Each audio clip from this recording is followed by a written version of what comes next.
আমন্ত্রণ দীপ্ত সংবাদে আপনাদের সাথে আছি আমি ইয়াসমিন সুমনা।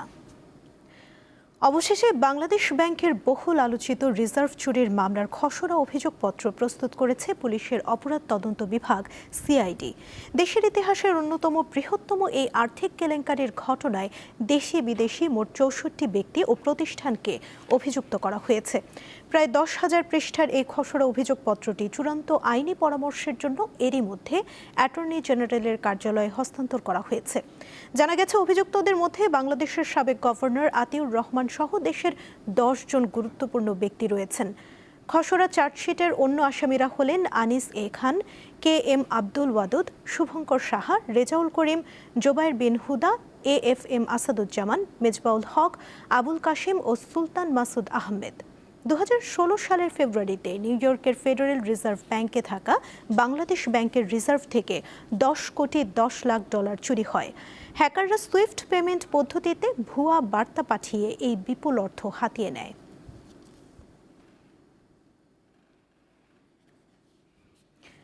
যুদ্ধবন্ধে স্থায়ী চুক্তিতে যেতে সমঝোতা স্মারক বা MOUতে সই করেছেন যুক্তরাষ্ট্রের প্রেসিডেন্ট ডোনাল্ড ট্রাম্প ও ইরানের প্রেসিডেন্ট মাসুদ পেজেশকিয়ান। দুই পক্ষ থেকে এই বিষয়টি নিশ্চিত করা হয়েছে।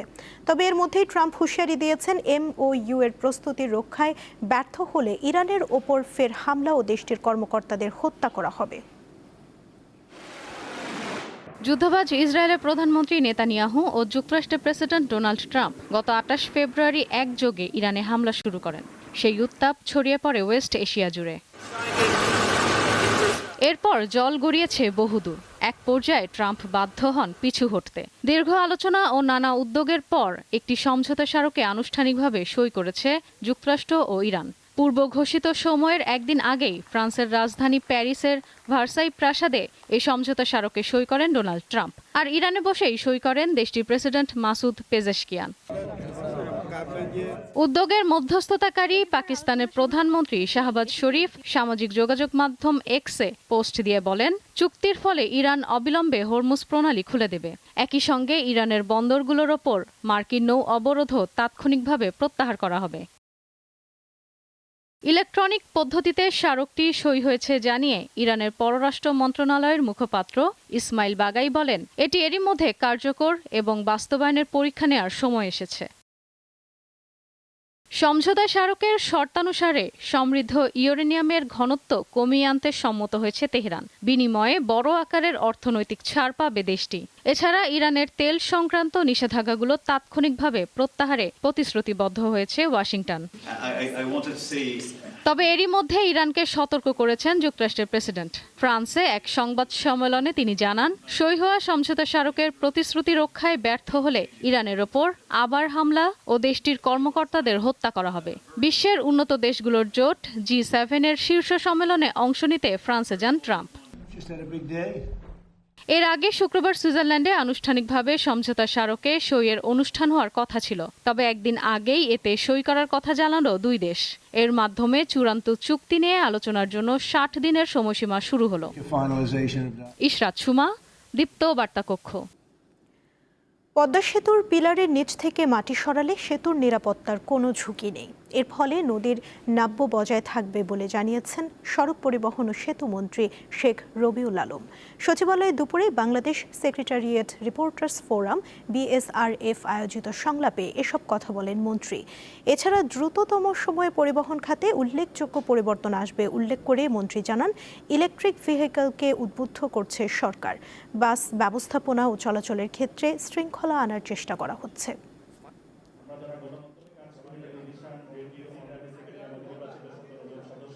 দেখতে যদিও মনে হচ্ছে এরকম যে সেতুর মাটি নিয়ে যাচ্ছে, কিন্তু আলটিমেটলি ওই মাটিটা অপসারণ প্রয়োজন এবং অপসারণযোগ্য ছিল। হয়তো পরিস্থিতির কারণে এখন হয়তো মনে হচ্ছে মূল মাটি কেটেই সেতুকে ঝুঁকিতে ফেলা হচ্ছে। এর সাথে ঝুঁকির সম্পর্ক অথবা মাটি বিক্রির কোনো সম্পর্ক নেই। খাগড়াছড়ির গুইমারার এক বিধবা নারীকে চাকরি দেওয়ার প্রলোভন দেখিয়ে তাকে গ্রাম থেকে চট্টগ্রামের হাটহাজারীতে নিয়ে সংঘবদ্ধ ধর্ষণের অভিযোগ উঠেছে। বৃহস্পতিবার খাগড়াছড়ি সদর হাসপাতালে চিকিৎসাধীন ওই নারীর প্রাথমিক পরীক্ষা সম্পন্ন হয়। পুলিশ জানায়, গত ১৩ জন ভুক্তভোগীকে বড়ইতলী গ্রামের বাসিন্দা মৃচাই মারমা একটি বেসরকারি প্রতিষ্ঠানে চাকরি দেওয়ার নাম করে চট্টগ্রামে নিয়ে যায়। রাতে তাকে হাটহাজারী এলাকায় নিয়ে একটি বাসায় ওঠেন মৃচাই মারমা। পরে সেখানে ৪ জন মিলে ধর্ষণ করে ভুক্তভোগীকে। এ ঘটনায় মৃচাই মারমাকে আটক করেছে পুলিশ।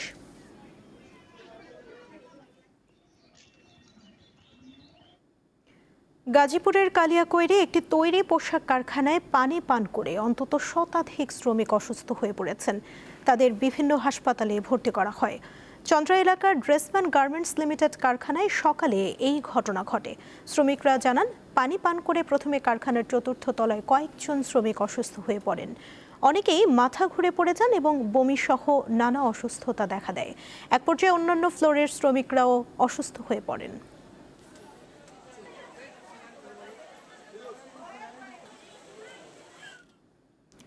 কুড়িগ্রামের রৌমারী সীমান্তে মানবিক সংকট আরও গভীর হচ্ছে।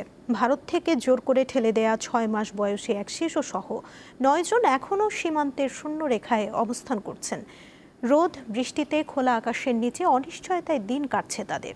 গত রোববার গয়টাপাড়া ও ভন্দুরচর সীমান্ত দিয়ে ওই ৯ জনকে বাংলাদেশে জোর করে ঠেলে দেওয়ার চেষ্টা করে ভারতের সীমান্তরক্ষী বাহিনী বিএসএফ। কিন্তু বিজিবির কঠোর অবস্থানের কারণে ওই ৯ জন শূন্যরেখা সংলগ্ন এলাকায় অবস্থান নেয়।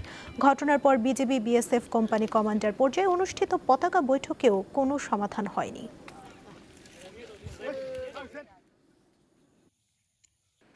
নারায়ণগঞ্জে অনুষ্ঠিত হলো অনূর্ধ্ব ১৫ আন্তঃস্কুল ফুটবল টুর্নামেন্ট। মহসিন ক্লাবের আয়োজনে ১২টি বিদ্যালয়ের অন্তত ১২০ জন ফুটবলার অংশ নেন এই প্রতিযোগিতায়। ফাইনালে Golakandail pre cadet academy and model high school ৩-২ গোলে হারায় লক্ষ্মীনারায়ণ কটন মিলস হাই স্কুলকে। প্রতিযোগিতায় সেরা খেলোয়াড় নির্বাচিত হয়েছেন আলামিন। সর্বোচ্চ গোলদাতা আকাশ এবং আদিত্য জিতেছেন সেরা গোলরক্ষকের পুরস্কার।